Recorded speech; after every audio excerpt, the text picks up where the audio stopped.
Hello everyone and welcome to the second part 2 of the video lecture of chapter 23. Uh, I'm gonna basically talk about the uh, the uh, the last topic that we want to talk about, and that is the reflection and refraction, starting from section 23.6, the nature of light. Um, So I think we talked about this before. We said that the law of reflection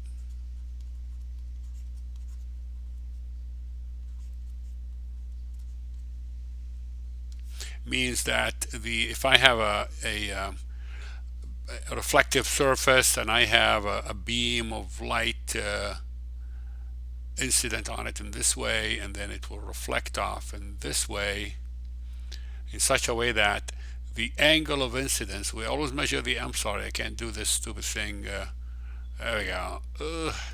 The angle of incidence here, theta sub I, is equal to the angle of reflection. Okay?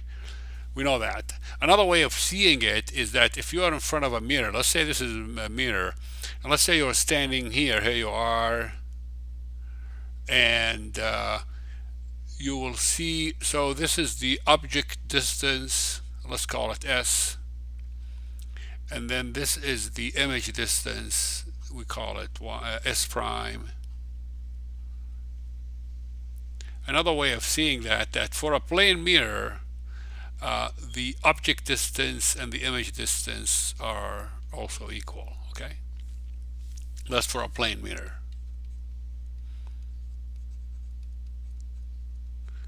And then I think we talked a little bit about, we had some problems. How we solved some problems, how to deal with it.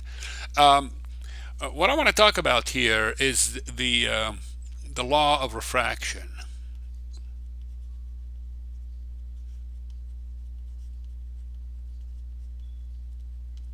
or sometimes called Snell's Law. So what it says basically, it tells you how light behaves when it transfers from one medium to another. Let's say, for example, I have two media. Let's say this is water, this medium here, and this is air. So think of it like let's say you have a cup of water. Let me make a drawing here. Let's say you have a cup of water. Okay, and here is the water here, and of course above the water there is air here, and this is water. And then let's say a beam of light enters the water like that. How this beam is going to behave as it enters the water? Well, as you know, the density of the air is less than the density of the water, and as a result of that, it's not going to penetrate it, or it's not going to go through it in a straight line like that. What's going to happen is going to bend like something like this. Okay, so here, let me give you an example here. So let's say here is the beam of light going onto the surface of the water. Here is the vertical. Maybe I could do it with a ruler. I'm always having difficulty.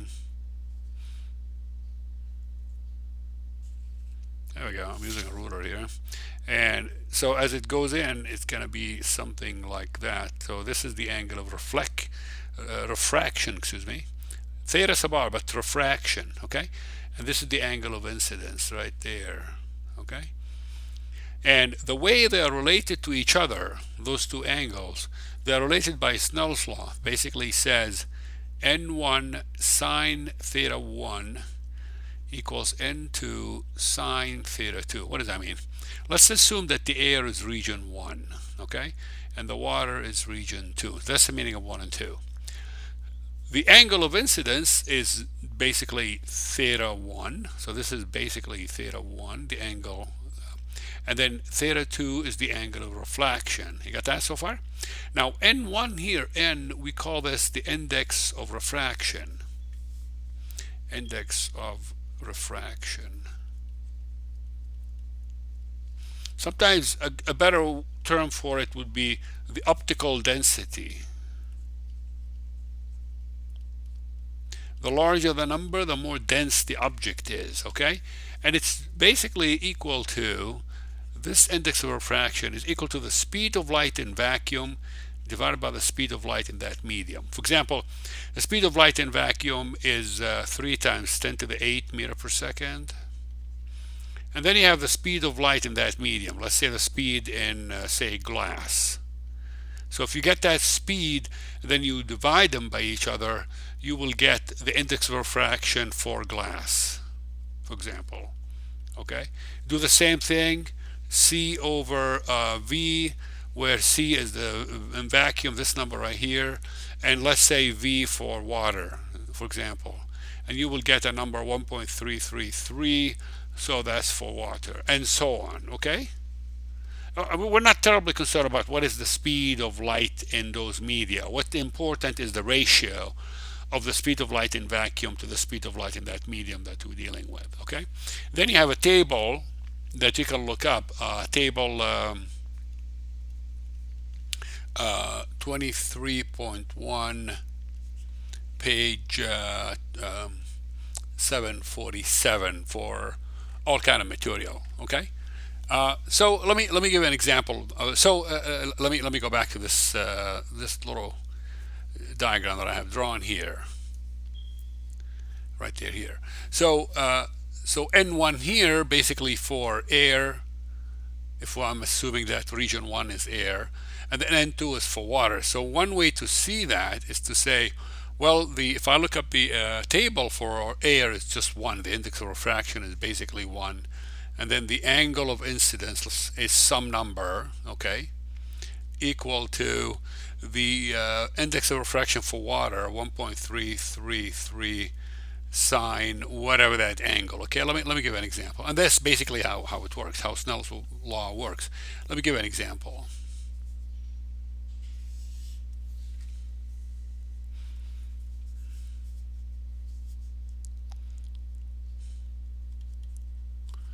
So let's say light incident from, let's say, water to glass, okay, with angle of incidence theta sub I. Let's pick a number. Let's say 30 degrees. Let's make it 30 degrees. Okay. What is the angle of refraction R? Okay. So what do? Well, here's a little diagram to help you. Again, those are the two media, medium 1 and medium 2. This one we're gonna assume it is water, okay, and this is glass. I can pick any other two media. And then here is the light is incident with an angle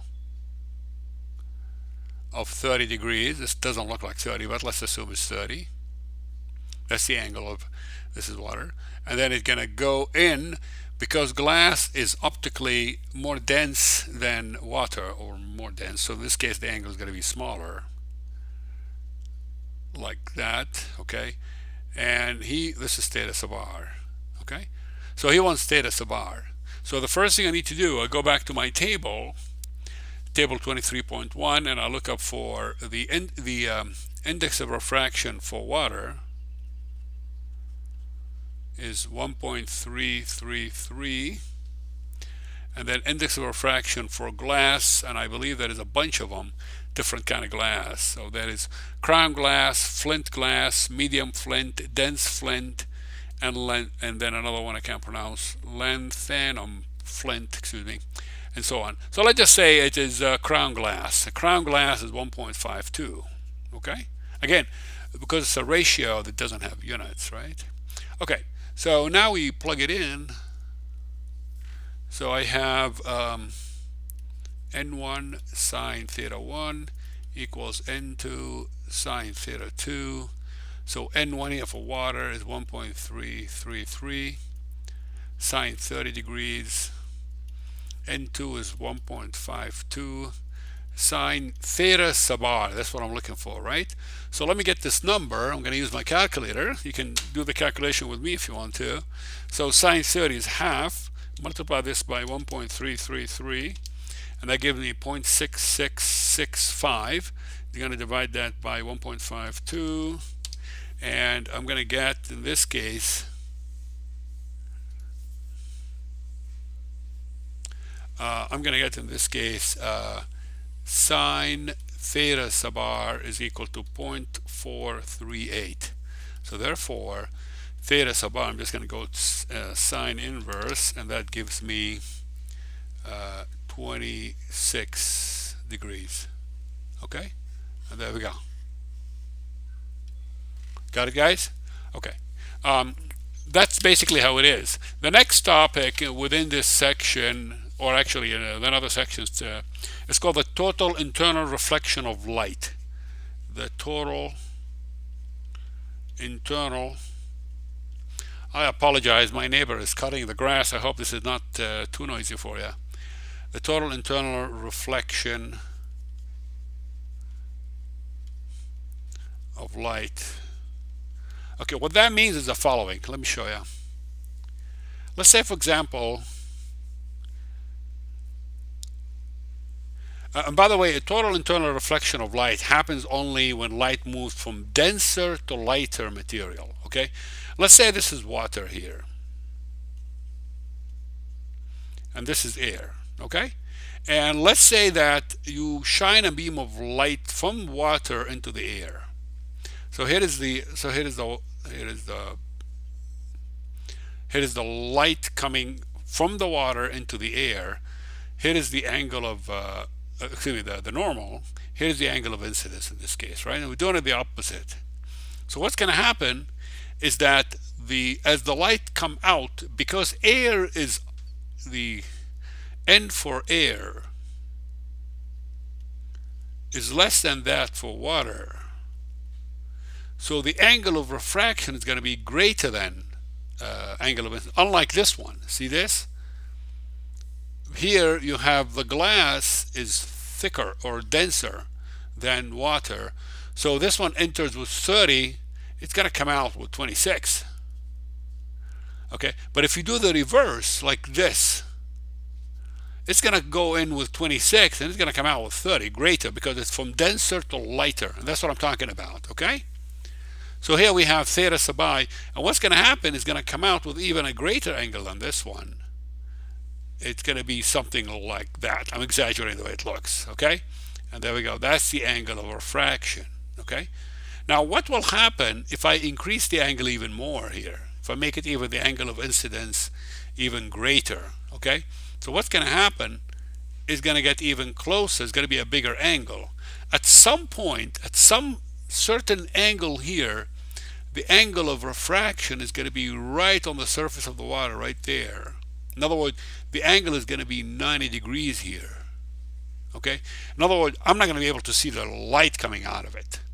Of course, beyond that, if it's even bigger than that, it's going to reflect internally. And that's the meaning of the total internal reflection of light. Okay? So we call this angle that will produce the 90 degrees, we call it the critical angle. Okay? Theta critical. You understand that? So what is so how do I calculate that? Well, let's say for water we're going to call that N1, for air is N2. So in this case, Snell's law is going to be like that. Watch. N1 sine theta 1, and this is the critical, right? The angle theta 1 is the critical angle, equal to N2 sine theta 2. But theta 2 is 90 degrees, right? So, and this is the theta N2 is the second medium. So in this case it will be N2 sine 90 is not, which is 1. And then this is N1, and this is sine theta critical. I'll call it CRT. Okay? So that's 1 here. So the theta, the critical angle, sine theta critical, is equal to N2 over N1. There we go. Okay? Let me give you an example very quickly. Let's say, for example, I have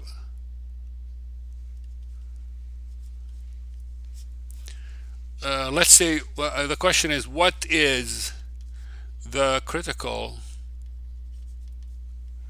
angle of water? Okay?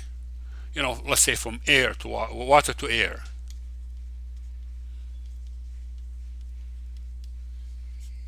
Okay, so in this case, in other words, I have a pool here.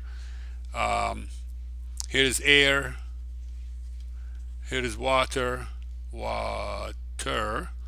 and so here is the angle. This is the critical angle, and now you have this is the angle 90 degrees here. Okay, so what is it?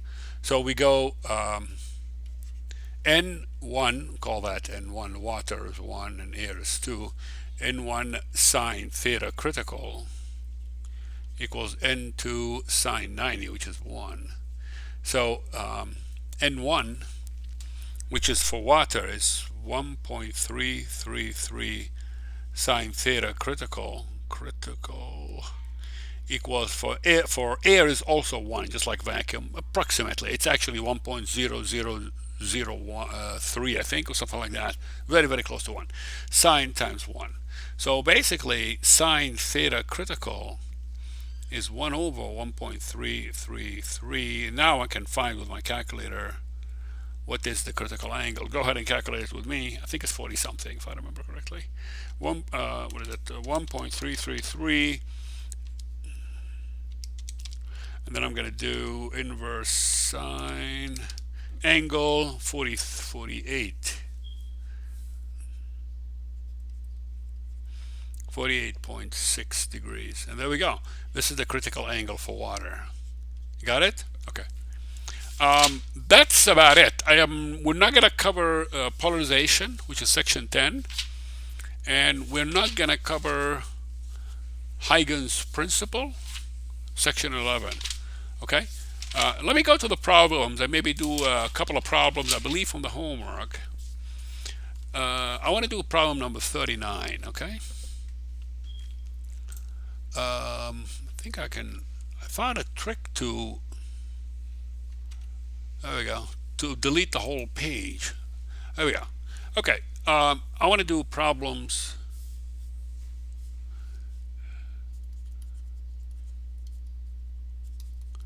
number 39 from the book. Maybe I should get you the book. Let me go to the. Sorry about that. Let me do it this way. Oops. There we go. Let me try to get the book. Sorry, I should have done that earlier. You can go and take a break or have a cup of coffee or something until I get that.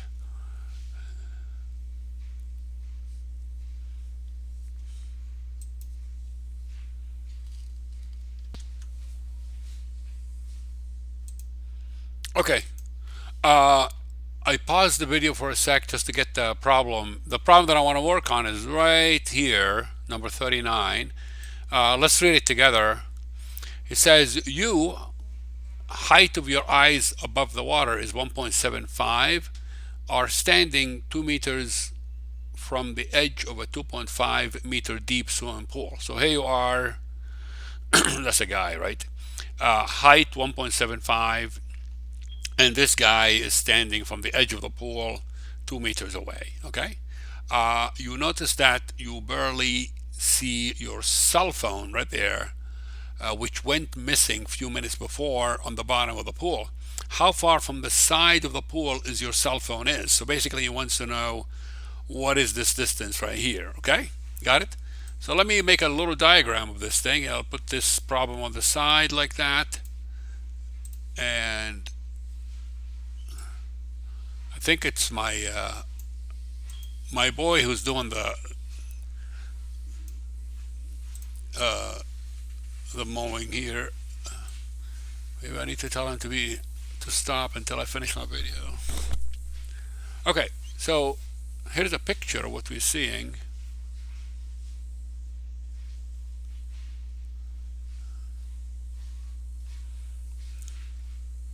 So here's the person right here. Let's just make him like that. And think of it like this is the normal right here. Here's the eye right there. So I'm going to do the reverse. And then it went missing, so it is in the water. Let's assume it's right here. Here's the cell phone right there. And this is the distance, x. And of course, the light coming from the phone toward your eye. And we need to know x here, right? Here are the dimensions. So the height here is 1.75. And this is 2 meters. And the height here is 2.5 meters, okay? So it's basic geometry, really. So I need to know, if I know this angle, I'm going to call that theta 2. And if I know this angle, I'm done, right? So I can find theta 1 from this triangle right here. Make sense? If I take that triangle right there, this is, let me call it phi, because those are two complementary angles. If I know phi, I just subtract 90 from it, and I get theta 1. This one is 2, and this is 1.75. So I can say that tan phi is equal to 1.75 over 2. So phi in this case will get me, I already solved this problem, so I'm just going to copy it. Did I do it right? Tangent is, yeah, I can do that this way, that's fine. So in this case, I'm going to get, I'm doing it differently in my note. So 1.75 divided by 2, I'm using my calculator. Inverse tan of the answer, and the answer is 41.2. So phi is 41.2. Therefore, theta 1 is 90 minus 41.2, and that's 48.8. Okay, there we go. Okay, good.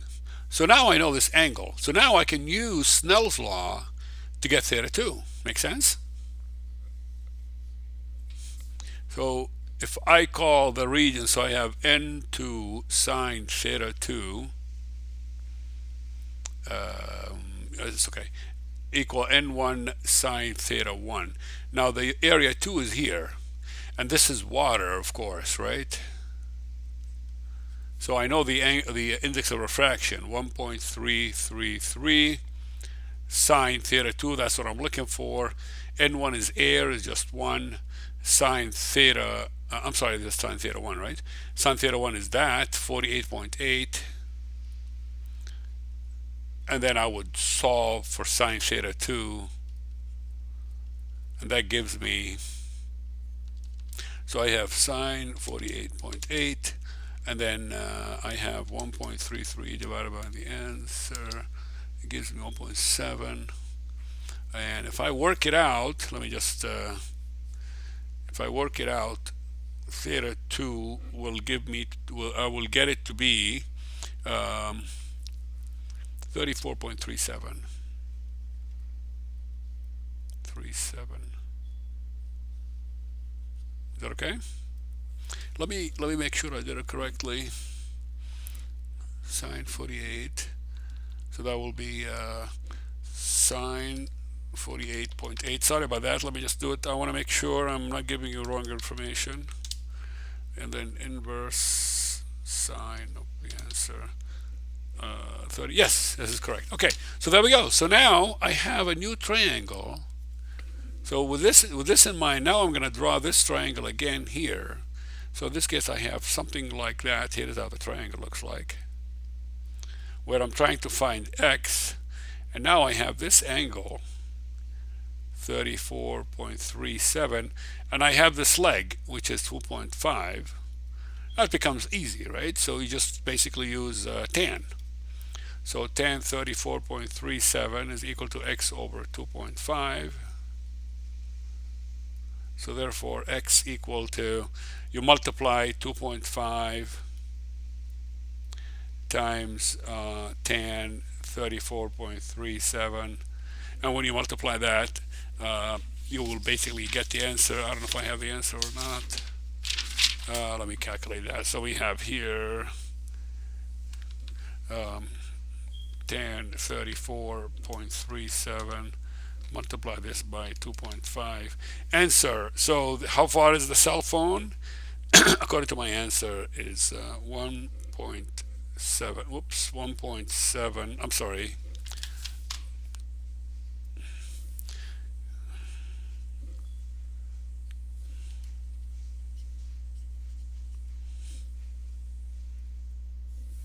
So it will be 1.71 meters. And there we go. Okay. I think I'm going to stop here. Please let me know if you have any questions. And I look forward to for your questions or emails or whatever you need. Please let me know. Okay. Have a good day. Bye bye.